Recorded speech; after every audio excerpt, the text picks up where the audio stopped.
Et ben c'est la reine. D'habitude, c'est plutôt la famille de la mariée qui règle la note. Là, ce sera la famille d'Harry, la famille royale. Le coût du mariage est estimé à peu près 2,5 millions d'euros. Ça inclut les fleurs, le champagne, tout ça.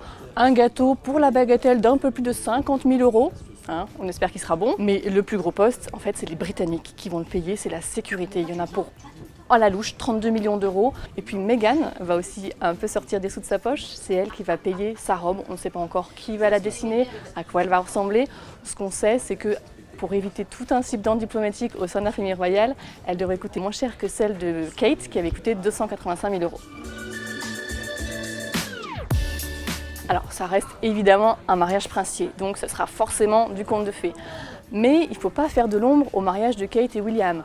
Donc, il n'y aura pas de tête couronnée, pas de chef d'État. Barack Obama, qui est pourtant un grand ami d'Harry, ne sera pas là.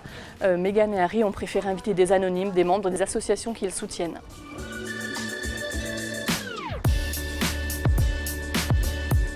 Oui, c'est un prince, évidemment, c'est un bon parti. Il ne travaille plus, il a quitté son poste dans l'armée, mais il a toujours des revenus familiaux. Donc il a une fortune d'à peu près 32 millions d'euros, c'est pas rien.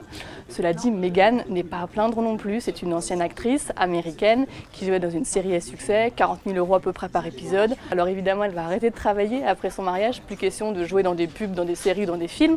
Elle va faire partie de la famille royale, mais ils vont quand même tous les deux pouvoir vivre sur leur rente, ce qui va leur assurer un bon petit train de vie.